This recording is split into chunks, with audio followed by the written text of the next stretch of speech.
بلد ينتج النفط لكنه يستورد مشتقاته. تخيل معي أن العراق في 2022 باع نفطا بقيمة وصلت إلى نحو 115 مليار دولار، لكنه في المقابل استورد مشتقاته بمليارات الدولارات. هذه المفارقة التي نبتت في أعماق أرض العراق من سائل ثمين لا تعرف إن كان ثروة أم نقمة على أهل بلاد الرافدين. فلماذا يستورد العراق نفطا إن كان منتجا للنفط؟ جوابنا على هذا السؤال يكون بالحديث عن مصافي النفط العراقية. ما هي أبرز وأحدث هذه المحطات؟ وهل تحل مشكلة العراق الأزلية؟ مفارقة العراق النفطية. قد يكون العراق واحدا من الأماكن القليلة المتبقية حيث بالكاد يتم استغلال الاحتياطات الهائلة، ويعتبر حاليا بكونه لاعبا رئيسا في أسواق النفط العالمية. تبلغ احتياطات البلاد من النفط نحو 145 مليار برميل، ووصلت إيرادات البلاد من النفط خلال عام 2022 إلى أكثر من 115 مليار دولار، زيادة ساعد بتحقيقها ارتفاع أسعار النفط العالمي الناتج عن الأزمات، خاصة الحرب الروسية الأوكرانية. يمتلك العراق عددا كبيرا من حقول النفط، وتنقسم تلك الحقول بحسب المنطقة الجغرافية. في الجنوب العراقي يقع حقل الرميل الشمالي العملاق، وهو تاسع أكبر حقل نفطي في العالم.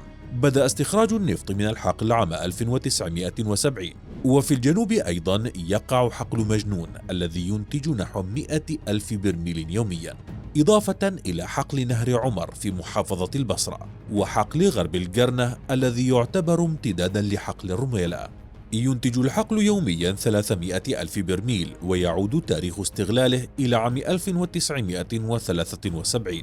أما بالنسبة لحقول النفط الوسطى والشمالية، يعد حقل كركوك أبرز تلك الحقول، وهو خامس أكبر حقل في العالم من حيث السعة. ينتج الحقل 35 ألف برميل يوميا، ويقدر الاحتياطي الموجود فيه بنحو 13 مليار برميل، أي ما يعادل 12% من إجمالي الاحتياطي العراقي.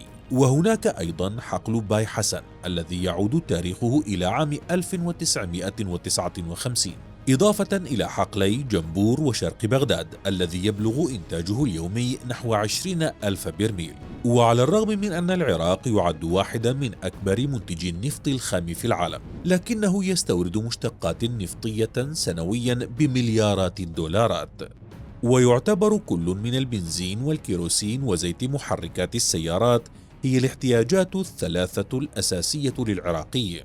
لذلك يخطط العراق لزيادة طاقته التكريرية إلى 1,250,000 برميل من النفط الخام في السنوات المقبلة، وذلك لخفض واردات المنتجات النفطية خاصة البنزين للوصول إلى الصفر بحلول عام 2026. ففي الأشهر 18 الماضية استورد العراق 3 منتجات نفطية بقيمة تزيد على 7 مليارات و400 ألف دولار. تباع هذه المنتجات بأسعار مدعومة في السوق، مما يؤدي إلى تكلفة سنوية للدولة تتجاوز 14 مليار دولار.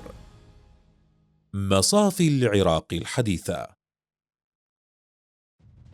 يقوم العراق حاليا باستحداث مصاف جديدة، إضافة إلى إعادة تشغيل مصاف كانت قد توقفت عن العمل، حيث قامت الحكومة العراقية مؤخرا بافتتاح مصفاة بيجي التي بقيت مغلقة لأكثر من 10 سنوات، وهي واحدة من أكبر المصافي في البلاد. تقع المصفاة على بعد 130 ميلا إلى الشمال من بغداد بالقرب من مدينة بيجي. ستساهم المصفاة في تغطية احتياجات العراق من البنزين، وتوفر الطاقة لمحطات الكهرباء والمنشآت الصناعية. تم بناؤها عام 1978، ولديها القدرة على زيادة الإنتاج اليومي إلى 293 ألف برميل إذا تم تشغيلها بكامل طاقتها، لترتفع بذلك طاقة المصافي العراقية من 896 ألف برميل يوميا إلى 1,256 ألف برميل يوميا خلال العامين المقبلين.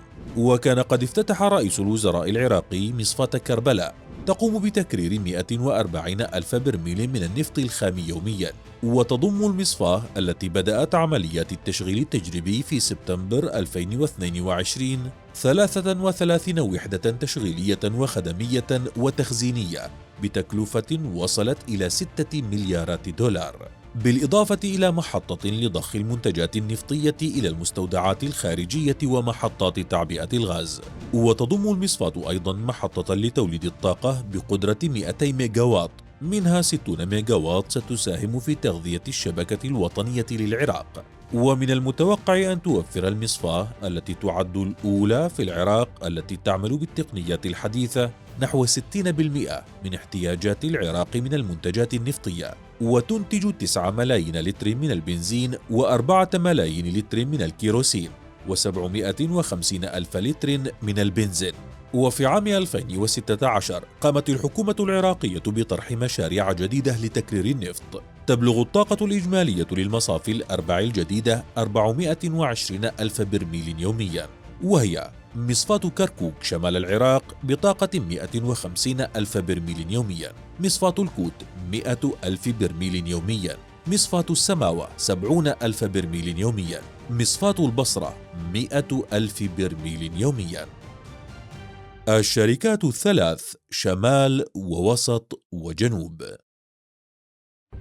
يوجد في العراق أكثر من 15 مصفاة تنقسم إلى 3 شركات، كل شركة تضم عددا من المصافي، وهي شركات مصافي الشمال والوسط والجنوب.